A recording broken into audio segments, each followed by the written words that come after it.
Para fines de la década de los 60, el mundo vivía una verdadera revolución cultural. La mayoría de los grupos del momento comenzaron a experimentar en su música, influenciados quizás por discos psicodélicos como el Sgt. Pepper de los Beatles, que marcó una tendencia progresiva en cuanto a horizontes musicales. También gracias al avance tecnológico en cuanto a instrumentos musicales, equipamiento, efectos de sonidos y nuevas técnicas de grabación, los músicos comenzarían a fusionar sus canciones de rock and roll con otras variantes musicales como la música hindú, la música clásica, el jazz y por supuesto el blues y algunos otros géneros. Además de los Beatles, los Rolling Stones y The Who, surgirían también nuevos artistas como Pink Floyd, The Jimi Hendrix Experience, Cream, The Doors, The Nice, Procol Harum y Jethro Tull, entre otros. Para comenzar a contar la historia de Deep Purple, debemos ubicarnos en Inglaterra a fines del año 1967, cuando un baterista con cierta fama llamado Chris Curtis se contactó con Tony Edwards, un empresario londinense, para representar al nuevo grupo que había ideado y que se llamaría Roundabout. Con esta idea los músicos iban a entrar y salir de él, siendo él su único miembro estable. Edwards aceptó financiar la banda junto a John Coletta, otro empresario que aceptaría sumarse a la aventura. El primer músico en asociarse con el baterista Chris Curtis sería el tecladista Jon Lord, nacido en Leicester el 9 de junio de 1941. Jon Lord había tocado en The Artwoods, una banda liderada por Art Wood, hermano del luego legendario Ronnie Wood. Jon Lord, ya con 26 años, si bien era un avanzado estudiante de teatro, decidió volcarse por completo a la música. Lord tenía cierta formación en la música académica y dominaba estupendamente el órgano Hammond, con el cual fusionaba el rock and roll con elementos de la música clásica a la perfección. Esta fusión sería bastante contagiosa a fines de los años 60, ya que varios de sus colegas tecladistas, como Keith Emerson, también comenzarían a experimentar entre el rock y la música clásica. Debido a que el órgano Hammond pertenecía a los Artwoods, Jon Lord carecía de instrumento propio, y por esta situación los managers Edwards y Coletta debieron comprarle un órgano Hammond C3 para poder comenzar a trabajar inmediatamente. El siguiente en unirse al proyecto fue el guitarrista Ritchie Blackmore, nacido en Weston-super-Mare el 14 de abril de 1945. Ritchie Blackmore era un guitarrista de sesión muy experimentado de la escena under y que en ese momento se encontraba trabajando en clubes nocturnos de la ciudad de Hamburgo, Alemania. Ritchie Blackmore era un talentoso guitarrista que dominaba perfectamente el idioma del rock and roll con su guitarra Gibson 335 de color rojo. Al igual que Jon Lord, Blackmore también forjó su propio estilo con influencias de la música clásica y del jazz. Además, era conocido por haber trabajado con numerosos artistas de la escena under inglesa, como The Searchers, The Outlaws, Glenda Collins, Heinz, Screaming Soch y Neil Christian, entre otros. Poco después, Chris Curtis abandonaría la banda, suceso que casi haría desaparecer el proyecto, aunque Edwards y Coletta decidieron continuar con la idea, tratando de convencer tanto a Jon Lord como a Ritchie Blackmore de volver a intentarlo. Es así que a comienzos de 1968 sería incorporado un baterista llamado Bobby Goodman Clark, propuesto por Ritchie Blackmore. El puesto de bajista sería para Nick Simper, quien fue compañero de Jon Lord en la banda The Flower Pot Men. Nick Simper, sin ser un músico talentoso, cubría las expectativas de Blackmore y de Lord. El elegido para el puesto de vocalista sería Rod Evans, quien era vocalista en una banda llamada The Maze. Rod Evans, aunque no era un cantante excepcional, tenía un estilo vocal influenciado por Elvis Presley, que encajaba medianamente con el sonido de la banda. Debido a que las sesiones con el baterista Bobby Goodman Clark no habían dado los resultados esperados, Blackmore le preguntó a Evans si podía invitar al baterista Ian Pace, que también integraba la banda The Maze. Rod Evans dijo que sí, que al próximo ensayo lo traería con él.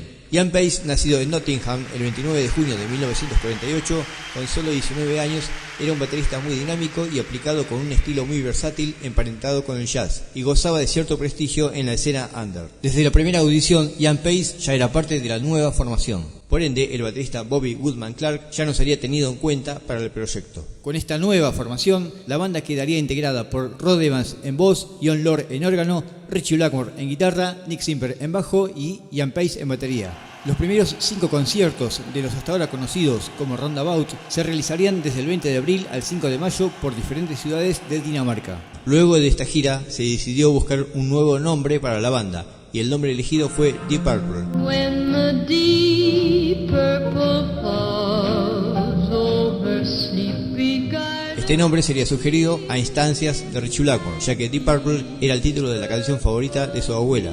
El productor Derek Lawrence comenzaría a trabajar con la banda, firmarían su primer contrato discográfico y entre el 11 y el 13 de mayo de 1968 la banda grabaría su primer álbum titulado Shades of Deep Purple.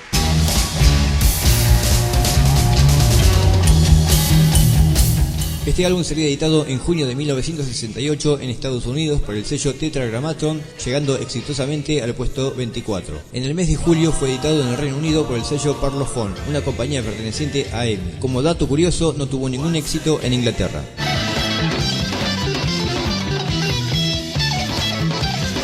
El álbum contenía composiciones propias de la banda como Mandrake Root, que permitía algunas improvisaciones de guitarra y órgano, así como también algunos covers como Help de los Beatles,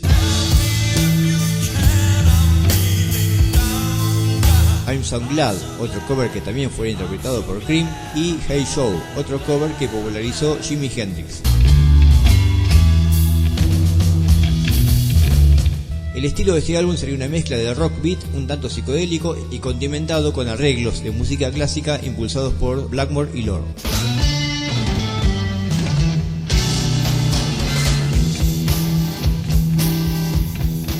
Si bien la orientación musical distaba del sonido del rock pesado que más tarde los haría famosos, es un álbum muy interesante musicalmente. La banda estaba influenciada principalmente por Vanilla Fudge, a la vez que buscaban su propio camino musical. El simple elegido para su difusión sería un cover llamado Hush, compuesto por el cantante norteamericano Joel South, que logró ser un éxito en los Estados Unidos, llegando al puesto número 4. La banda, para lograr cierta difusión, debía recurrir a la grabación de covers mientras incursionaba en la búsqueda de su propia personalidad musical. Tras la grabación de su primer disco, esta alineación sería conocida como Deep Purple MK1. El 18 de junio, la banda debutaría oficialmente como Deep Purple en los estudios de radio de la BBC en Londres y continuaría realizando muchísimas presentaciones por Inglaterra durante los meses subsiguientes.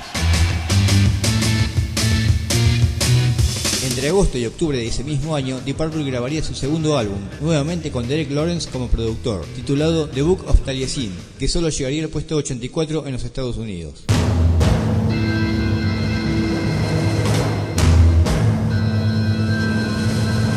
El álbum continuaría la línea pop psicodélica del anterior, teniendo canciones propias como el instrumental Ring and Neck, que cedía un extenso espacio para los virtuosismos de Jon Lord y Rich Blackmore.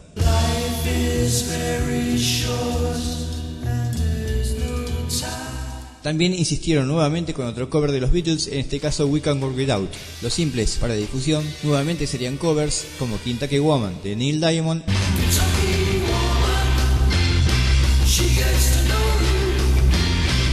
y River Deep Mountain High de Ike and Tina Turner.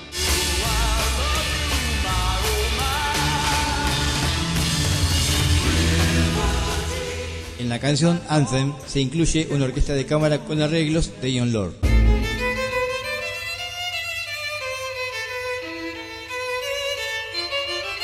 Desde el 18 al 31 de diciembre realizarían una extensa gira por los Estados Unidos, llegando a ser teloneros en la gira despedida de Cream.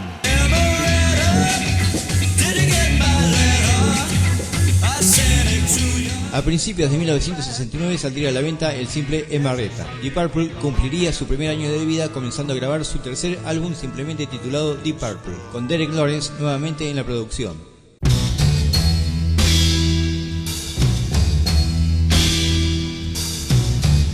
Este álbum sería editado en junio de 1969 en Estados Unidos, apenas logrando el puesto número 162, muy lejos de las posiciones anteriormente logradas y con nulo alcance comercial en Gran Bretaña.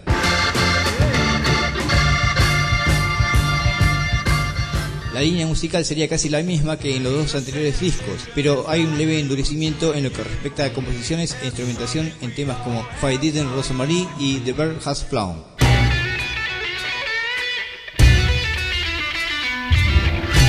Esta vez incluirían solamente un solo cover titulado La Lena, del cantante Donovan, quizás siendo uno de los mejores momentos del disco.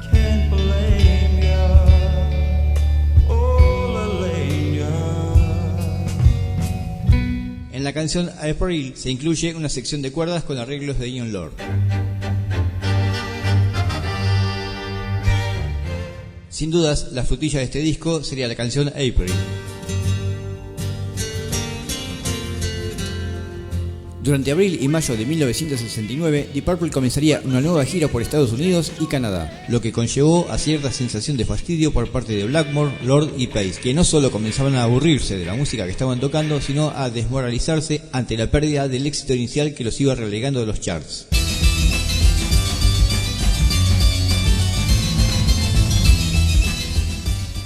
Además de esto, también comenzaron a darse cuenta que se sentían capacitados para aventurarse en ampliar sus horizontes musicales y buscar un sonido mucho más poderoso, por lo cual estaban convencidos que con las limitaciones musicales de Rod Evans y Nick Silver no podrían ir demasiado lejos.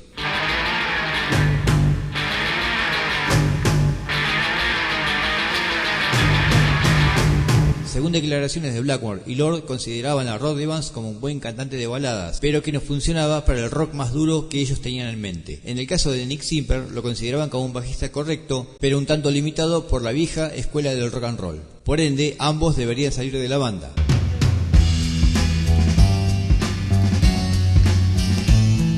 Un cambio era necesario y así fue como Blackmore, Lord y Pace se plantaron ante sus managers para decidir el futuro de la banda. Fue así que Edwards y Coletta tuvieron que convencerlos de seguir con las presentaciones de la banda hasta el mes de julio y mantener los futuros planes de Blackmore, Lord y Pace en secreto y bajo llave.